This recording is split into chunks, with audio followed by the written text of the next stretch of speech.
Hi, everyone. This is acyuta-bhava from Nightlight Astrology, and these are your sun and rising sign horoscopes for the month of July 2020. So in this video, I'm going to be talking about the water signs, Cancer, Scorpio, and Pisces. And there are a couple of transits that I've grouped this month of horoscopes into, three of them. There are a bunch of transits happening across the Cancer and Capricorn axis, including a lunar eclipse in Capricorn, a new moon in Cancer, a bunch of oppositions from the sun to Jupiter, Pluto, and Saturn. So that's one group that we're going to talk about. Also, Mercury's retrograde is going to square Mars. And then later in the month, Mercury by direct motion will square Mars again. And then toward the end of the month, Venus will return to another square to Neptune. So those are the three main transits that we're going to talk about this month. And we'll start with putting Cancer on the ascendant. So if you are a Cancer rising, these transits are going to take place for you. Most, like the bulk of the transits for the month, are happening in your seventh house and in your first house, which is where the eclipses have been happening for you for, maybe a year and a half now, and going on that long. Anyway, these eclipses, the eclipse in the seventh house is the place of marriage and intimate relationships, or your more intimate and personal relationships in a general way, or the way that you even relate to the world as a social being. Whereas the first house eclipses have a lot to do with you, your sense of who you are, your identity, your health. And there are big, deep changes that have been at work in both of these areas for a while, and the tension between these two areas is peaking this month again. So big changes around your spouse, your partner, their life, their job, your relationship itself. There's a lot of action and change and dynamism happening in that area of the chart, starting with the lunar eclipse on July 4th. Then on the 20th, you're going to have the new moon in Cancer in your first house, re-emphasizing, who am I? What am I doing in life? What's the nature of my identity in the world? What are my needs? Those are questions and concerns you have as a Cancer rising. Then the tension across the axis is, what's the balance between what's happening in my relationships and the way that I'm changing right now? So those two areas have been, filled with a lot of action for you, like I said, for a while, and this month is reiterating them, and in a sense, bringing things to some kind of conclusion, because these are the last eclipses that we're getting across the Cancer-Capricorn axis. So watch for that also to peak between the 12th and the 21st, when the sun in Cancer opposes all of those planets in the 7th. Really deep changes happening around the question of, who am I and where am I going, and what's happening in my relationships, or what does my social reality demand or ask of me? So watch for those to be pretty dynamic all month long. Now, between around the 7th and 8th, Mercury retrograde in Cancer is going to square Mars in Aries in your 10th house. The questions of identity are now coinciding with a lot of action and a lot of effort and a lot of more kind of competitive energy flowing through your career house. Now, that could be a little bit difficult, because you might find that there's some need of there's different priorities. One may be more emotional, maybe more involved with family, your own personal needs, your body, your health, and the need for greater softness or nurturance. On the other hand, Mars in Aries wants to act, wants to go, wants to do, and there may be some conflict there. And that could also mean that you're a little bit more volatile, or emotionally that there's more of a just a short fuse. So you do want to be careful, because this could lead to some emotional kind of mental intensity and blowouts, especially in communication, just that tendency to snap at someone or something like that. So be careful of that this month. Try to weather the storm, and remember that maybe most importantly is going to be the theme of self-care, with the later in the month, the new moon in your first house right around July 20th. Now, that square to Mars will come back again at the end of the month around the 27th again. So it has two main moments, the 7th and 8th, and then the 27th. So there's going to be a reprise of these themes that you're working with this month. What am I doing in the world, and the actions I want to take in my career path, for example, and how does that conflict with the need to express myself in ways that are more vulnerable, to care for myself, for example. It's not a good time to push people or to be pushed by people. That could result in not the best results. Finally, if you go forward to the very end of the month, move it forward to the 26th to the 27th. Right around that time, you're going to find that there is a square between Venus in Gemini and Neptune in Pisces from your 12th to your 9th house.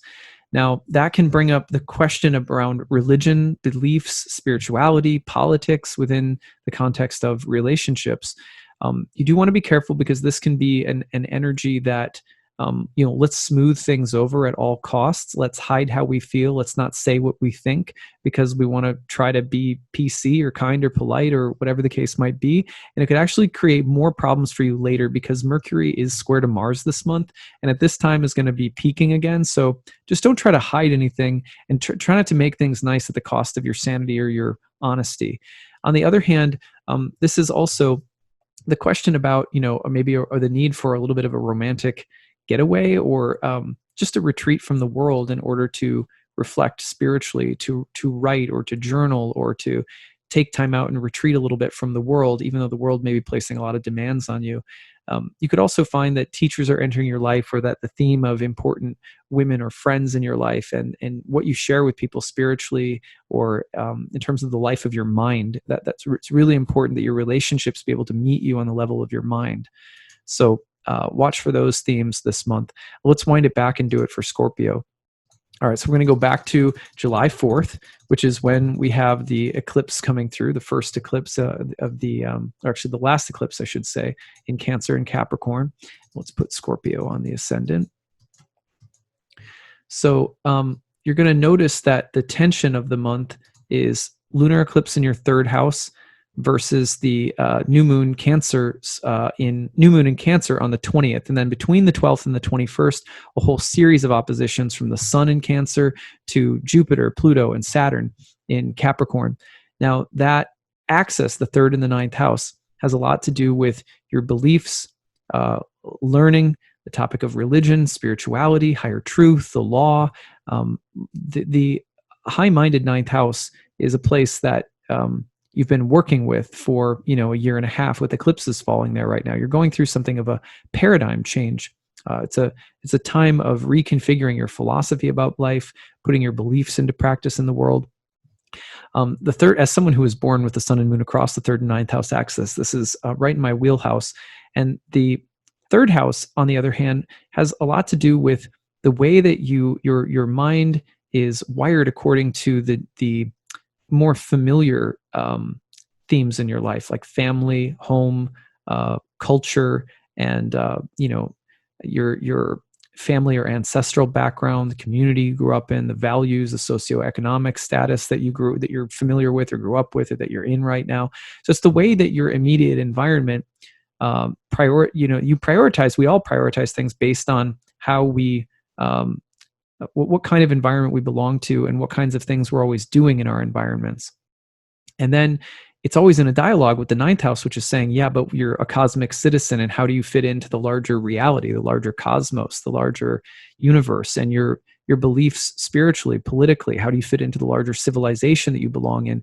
Where, so the kind of local mind and the higher mind, or you could say the immediate environment and the way it shapes our mind to participate in a certain way, versus the higher mind and how we participate in a larger sense of ourselves in the world or the universe. So there's some kind of paradigm change that's been happening here for you lately. And a lot of it is also built into questions about family and background and heritage and things like that, because Cancer is involved as well. And that's the sign of the moon, which is also going to emphasize those themes. Now, around the 7th of the month, you're going to see 7th and the 8th, you're going to see Mercury in Cancer through its retrograde square Mars.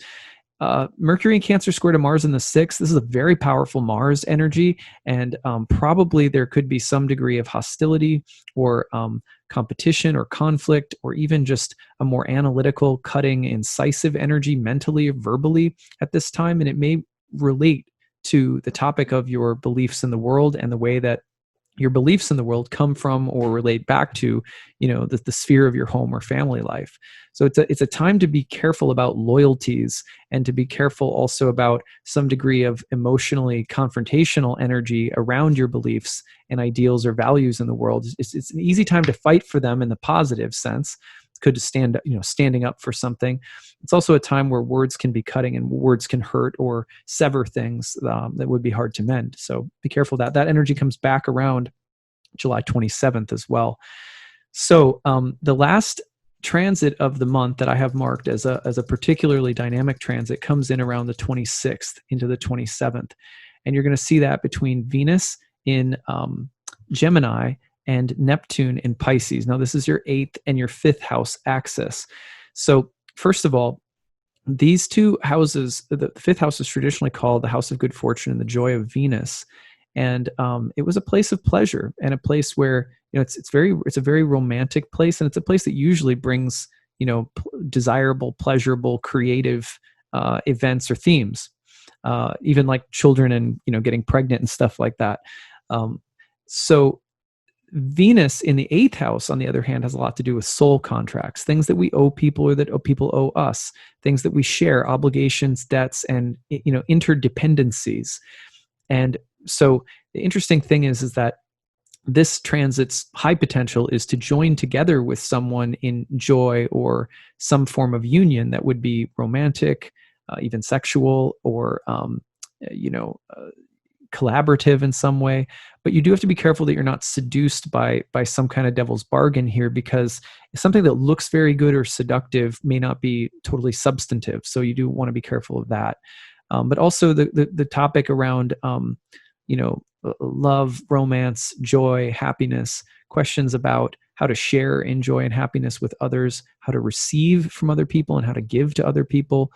So a lot going on across the 8th and the 5th house houses to bring up those topics this month. Especially, again, that's like right at the end of the month, July 26th and 27th. You watch for that. Part of a long ongoing theme for you, if you're a Scorpio, Venus in your 8th house since April, where the conversation around, say, money and relationships, or shared assets or resources or debts or obligations and relationships have been a big theme. Okay, so let's roll it back now and do it one more time for Pisces. We'll go back to the 4th, and we've got the lunar eclipse in Capricorn on the 4th. And that's going to be for, if you're Pisces rising, let's put Pisces on the ascendant. If you're Pisces rising, this is going to fall into your 11th house. So that lunar eclipse falls into your 11th house, and then it opposes the sun and Mercury, of course, in the 5th house. And that's where the action for the month is across these two houses. The sun will oppose Jupiter, Pluto, and Saturn between the 12th and the 21st, where you have a lunar eclipse on the 4th, and then in Capricorn in the 11th, and then a new moon in Cancer on the 20th in the 5th house. So these are the two houses that are busiest for you this month. And if you're a Pisces rising, this means that, first of all, the 5th house, 11th house axis on the whole brings up, 5th house is traditionally called the joy of Venus and the place of good fortune. And the 11th is called the house of the joy of Jupiter and the house of good spirit.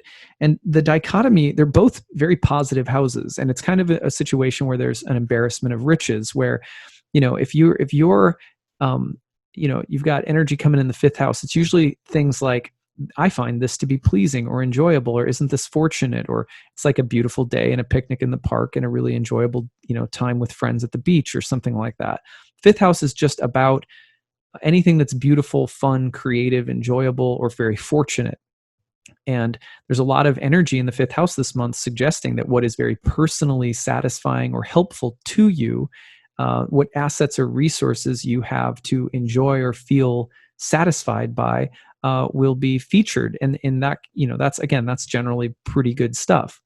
The 11th house is a little different, because the 11th house is going to be about those people or allies in the world that support your ambitions in life. These are my people. These are my colleagues. These are the people that help me, get where I want to go. So maybe some question about, what do I find enjoyable? What do I find satisfying? What do I want or desire?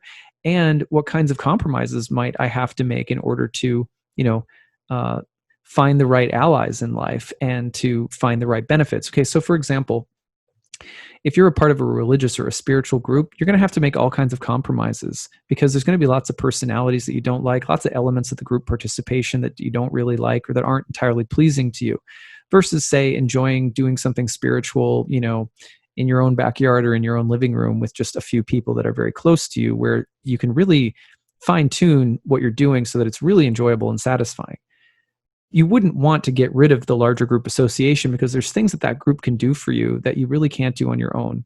So there's always some degree of having to compromise between what we find enjoyable or valuable and really satisfying, and the people the larger groups of people that we need in our life that are also helping us move along in the direction of our goals or in the direction of our spiritual life, that where we may have to compromise some degree of our own desires to be a part of that. But sometimes it's going to be too much of a compromise.